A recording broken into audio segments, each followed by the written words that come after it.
Tiago capítulo 1, versículo 14.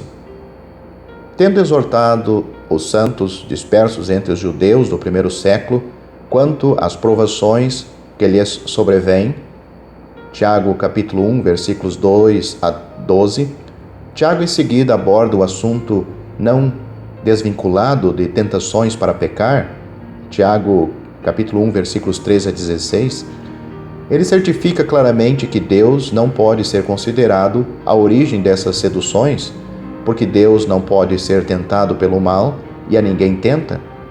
Versículo 13 do capítulo 1. Contudo, nos versículos subsequentes, Tiago demonstra convincentemente onde é que a fonte do mal se encontra. Encontra-se a si mesma dentro do próprio ser humano. Mas cada um é tentado quando atraído e engodado pela sua própria concupiscência. Tiago capítulo 1, versículo 14. A palavra mas, esta conjunção adversativa, serve para introduzir na passagem o contrário daquilo que o autor vem escrevendo.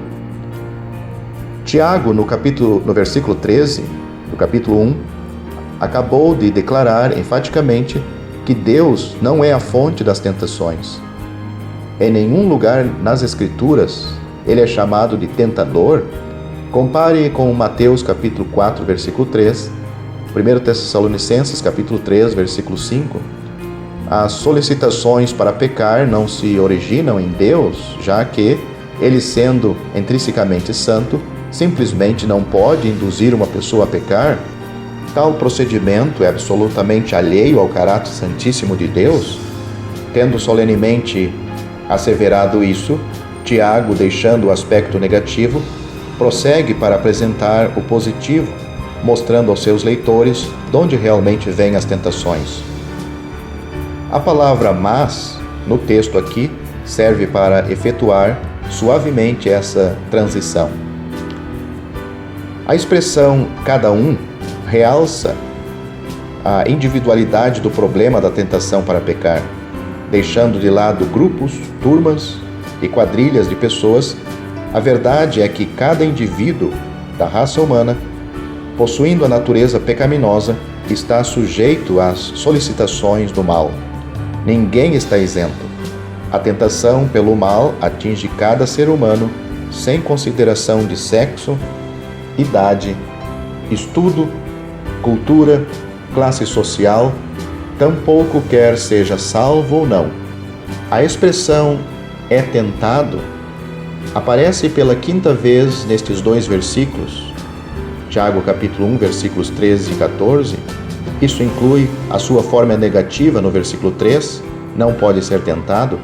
Este verbo gráfico aparece, tendo dois sentidos.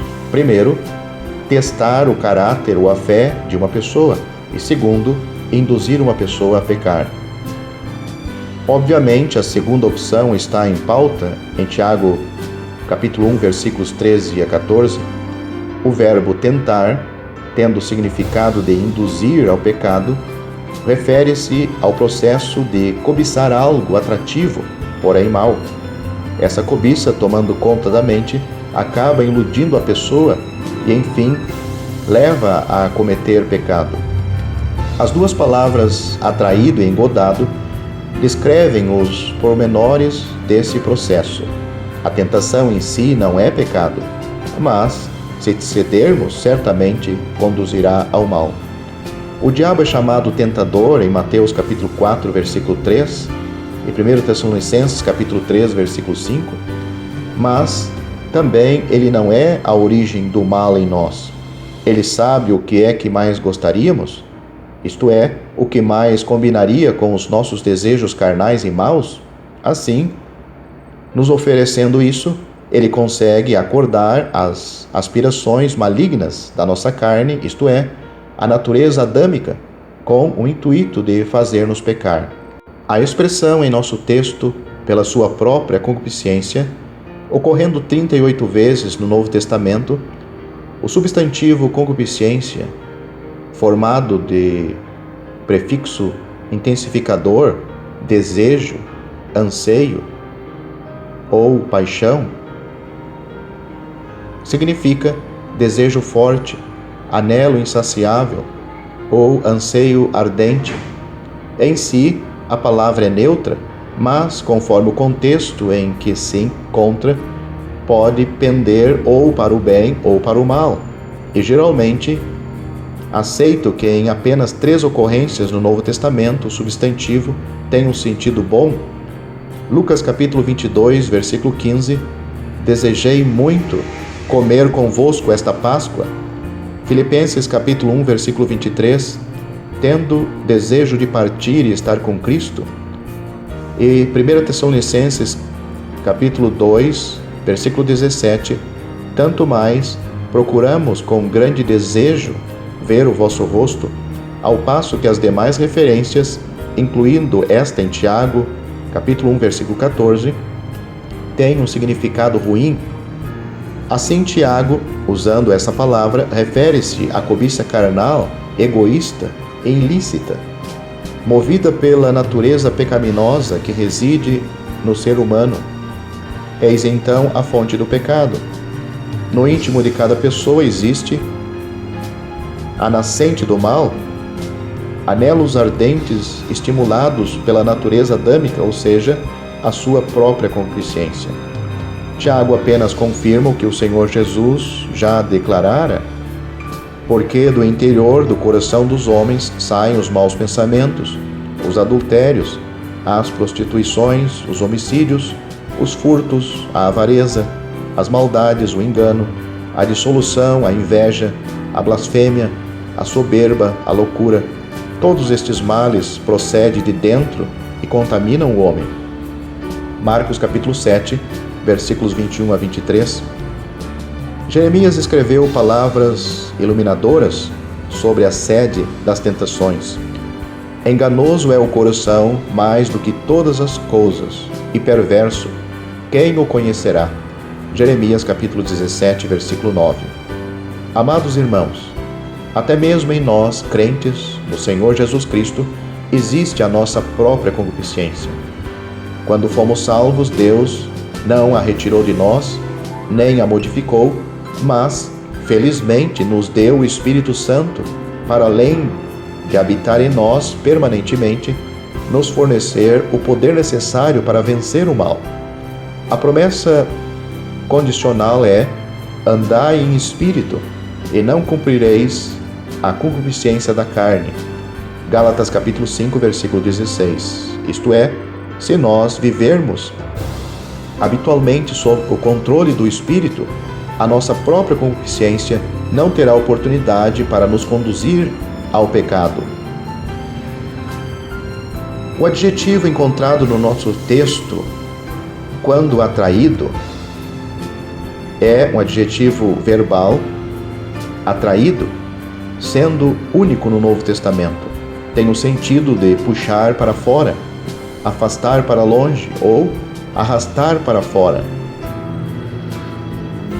Puxar, seduzir ou atrair descreve de forma pitoresca a reação natural do ser humano ao ser exposto à tentação para pecar. Sente-se atraído, seduzido e até levado para fora dos limites da moralidade, honestidade e retidão.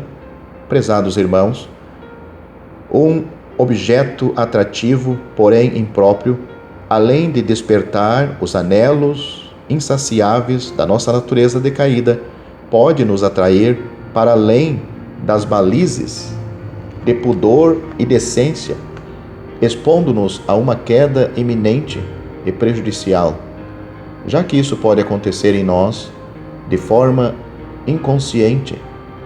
Não era por nada que o Senhor Jesus exortou os 3 discípulos favorecidos no jardim de Getsêmani, dizendo: vigiai e orai, para que não entreis em tentação. O espírito, na verdade, está pronto, mas a carne é fraca. Marcos capítulo 14, versículo 36. O termo engodado, como a palavra atraído, o termo engodado também descreve o emprego da tentação, ocorrendo 3 vezes no Novo Testamento, 2 Pedro capítulo 2, versículo 14, engodando. 2 Pedro capítulo 2, versículo 18, engodam. E aqui em Tiago capítulo 1, versículo 14, significa fascinar com isca. Deriva-se de delinear, isca. Assim, a pessoa seduzida por o item ilícito e puxado para fora das fronteiras de moralidade, acaba ficando fascinado, encantado, deslumbrado e assombrado. Os desejos carnais, nessa altura, são tão estimulados que clamam para serem gratificados pela aquisição do objeto ou pela realização do ato sonhado. Essas duas palavras, atraído e engodado, descrevendo duas frases do processo da tentação, vêm do campo da pescaria. O peixe dentro da sua casinha rochosa, no leito do rio, enxergando um anzol brilhante e cintilante acima dele na água, e sendo atraído, sai do seu abrigo a fim de investigar. Nadando perto do objeto fascinante, sente-se engodado e encantado ao ver enfiado no anzol uma minhoca suculenta se movimentando vigorosamente. Sem a capacidade para resistir à tentação, o peixe abre a boca a fim de engolir tudo.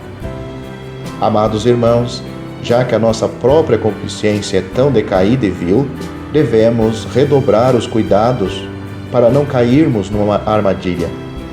O que nós enxergamos na rua, nos outdoors, nos jornais, nas revistas, na internet, etc., pode despertar em nós os desejos carnais e ilícitos.